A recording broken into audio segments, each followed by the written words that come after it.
വീണ്ടും ഒരു മാമ്പഴ വിശേഷം. മാമ്പഴക്കാലാണ്. ഇഷ്ടംപോലെ മാങ്ങാപ്പഴമുണ്ട്. ഓരോ മാവിൻ്റെ ചോട്ടിൽ പോകുമ്പോഴും ഇഷ്ടംപോലെ പെറുക്കിയെടുക്കാം. അപ്പോൾ ഇന്ന് പെറുക്കിയെടുത്ത് എല്ലാവരും കഴിച്ചതിൻ്റെ ബാക്കിയാണിത്. ഇതുകൊണ്ട് ചക്കയപ്പം ഉണ്ടാക്കുന്ന പോലെ മാമ്പഴ അപ്പം ഉണ്ടാക്കുകയാണ്. ഇതിൻ്റെ തൊലി കളഞ്ഞ് ഓരോ മാങ്ങയും എടുക്കും. എന്നിട്ട് അവസാനം ഇതിൻ്റെ കാമ്പ് മാത്രം നമ്മൾ കത്തി കൊണ്ടെടുത്ത് മിക്സിയിലിട്ട് അടിക്കും. എന്നിട്ട് പഞ്ചസാരയൊന്നും ചേർക്കുന്നില്ല, കാരണം നല്ല മധുരമാണ്. അവസാനം കുറച്ച് അജ്മീൻ്റെ പുട്ടുപൊടിയോടെ ചേർത്തിട്ട് നമ്മളിതുകൊണ്ട് ചക്കയപ്പം പോലെ മാമ്പഴപ്പം ഉണ്ടാക്കും. ഇങ്ങനെ ഓരോ കാമ്പും നമ്മൾ ചെത്തിയെടുക്കുകയാണ്. എന്നിട്ട് മിക്സിയിലിട്ട് അടിക്കും. അപ്പം അതിൻ്റെ വിശേഷങ്ങളിലേക്ക് നമുക്ക് പോകാം.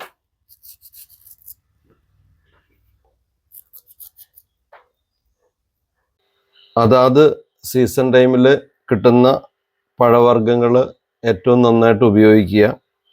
ഈയിടെയായിട്ട് എല്ലാ ദിവസവും തന്നെ മാമ്പഴ പുളിശ്ശേരി ഉണ്ട്. കണ്ടോ, നാട്ടുമാമ്പഴം കൊണ്ട് മാമ്പഴ പുളിശ്ശേരി ഉണ്ടാക്കിയിരിക്കുകയാണ്. പിന്നീട് ആ നാട്ടുമാമ്പഴം തന്നെ മിക്സിയിൽ അടിച്ച് അതിൻ്റെ കാമ്പ് മുഴുവൻ എടുത്തു മാമ്പഴ വട്ടയപ്പം.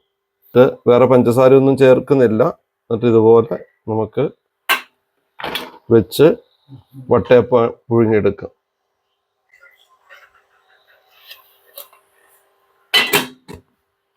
അപ്പോൾ ചക്കയപ്പം പോലെയുള്ള നമ്മുടെ മാമ്പഴപ്പം റെഡിയാണ്. ഇതൊന്ന് മുറിക്കട്ടെ. ആദ്യം നടുവിലൂടെ ഇങ്ങനെ മുറിച്ചു. നല്ല നാരാണ്. ഇപ്പം നമ്മൾ ചെറിയ പീസായിട്ട് ഇങ്ങനെ ഇത് മുറിക്കുകയാണ്.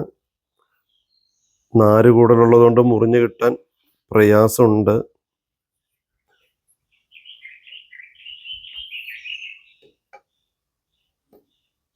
കണ്ടോ, ഒരു പീസ് ഞാൻ ഇങ്ങോട്ട് എടുത്തു.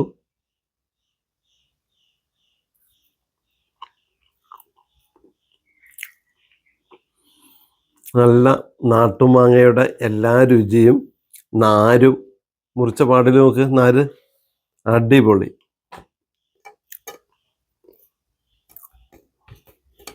അപ്പൂസേ, വന്നോളൂ കഴിക്കാൻ. കടിയാലല്ലോ.